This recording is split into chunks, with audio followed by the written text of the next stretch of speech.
Gunnas ná bh chuirde tá cúpla leabhar-mheas nóla le déanamh agus an chéad cheann atá le meas ná an ceann seo sa Pholl Báite le an Heussaff agus siad é an tríú nó an ceathrú leabhar is sreath bleachtarachta mar gheall cad an dámh Raymond seoige agus Aoifinn Iar-Mheas agus se bháil mé ansult as Scoileann Phríosún níor bháil mé níor céanna sult as an ceann seo agus léigh mé céan fá ar bell ach cad atá go má faoin leabhar seo sin go sé ionintach nuair bhíon sreathan a going agus ann leat aithneach ar na charachtar agus ferbertáir a eiscint agus a lehéid sin hain siad go sé lunathe le cliad an chud is mó agus go nachníam na háiteanna ann agus go nachníam na hóstáin agus sé táirne agus lehéid beidir go garrá sé me léir scálín bheog dosach an leir fiú agus ólas go mar na háiteanna bháilm tuiscin níos fearr bheith go mar ar an legan amach tá an scéal agus hahan an ghinéis sin de rud a bheith sit im le lia leom tá casa sa leabhar rud a hasí na gcónaí I leabhar dá lehéid seo agus chuirtar stréithú tá teannas in áiteanna atá go maith ach tá lucht a go mar an leabhar agus tá roinnt léar-mheasna an dearfach an feice gom faoin leabhar ní léon léar-mheas dochrach ná donna feice gom faoin leabhar mar sin braham gur chóirdom an lucht ectar dom ar an leabhar seo a luath agus banan sé dá réire le lór an leabhar gus tá beidir céad nó céad caige lehanach gus leabhar soach fadatá trí céad tro go hoch lehanach agus tá is éhreastán amháin I lór an leabhar agus bítar a caint faoi ar fá beidir céad caige lehanach ná mar sin nó brehan sin níos bhuidir ná sin go deban agus tá chuid sin cinnaín ledránach tá is a gut ar bhealach nach é a thiontófar ag an deire mar dentar níir sin cainte faoi sa leabhar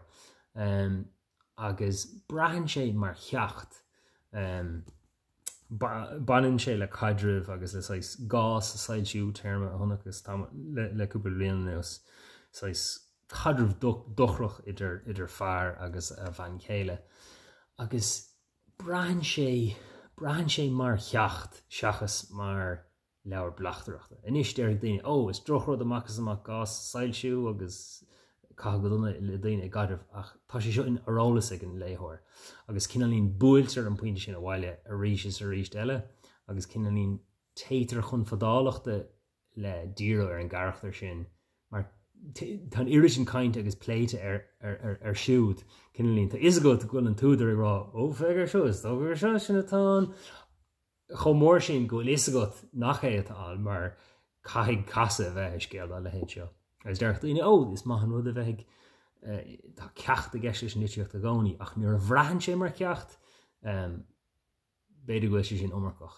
agus sin é mar bhreath sé dom. Si hílas gur túsan leir agus dean leir simú go maith agus bhí teanasán ach dúireach an bhíon lór anna ledránach agus anna ada agus mar dean bhreath mar ceacht.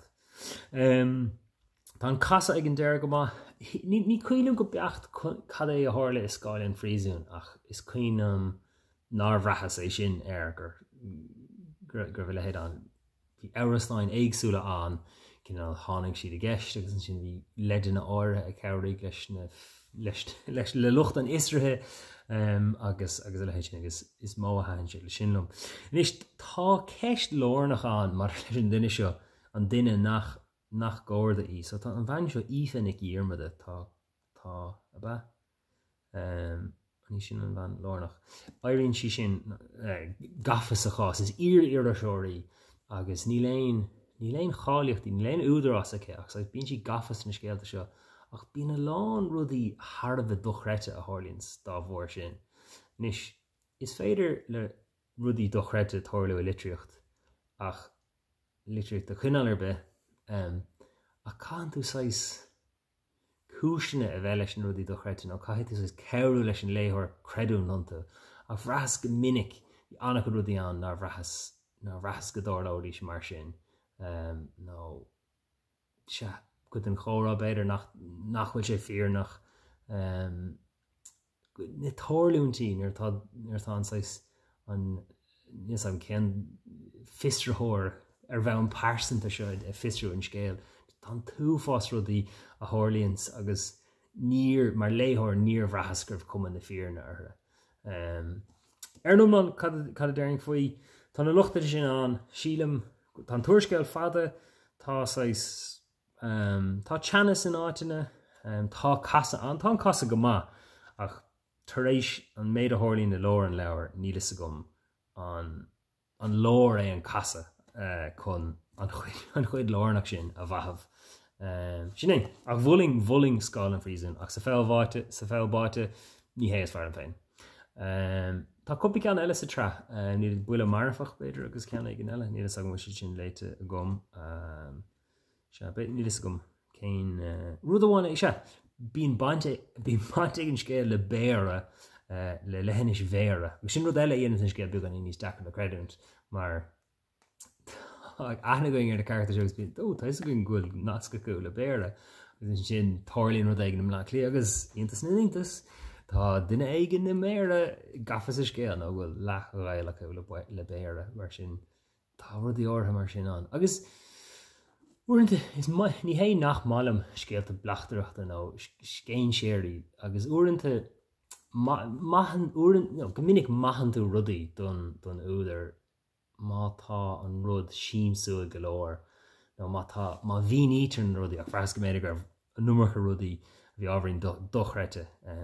go bhhéaltainn sais darmadaí an bhartha. Is féidir darmadaí an méid orach ní gacha an ceann sa leabhar. Ach sin é, slán am líon chuir.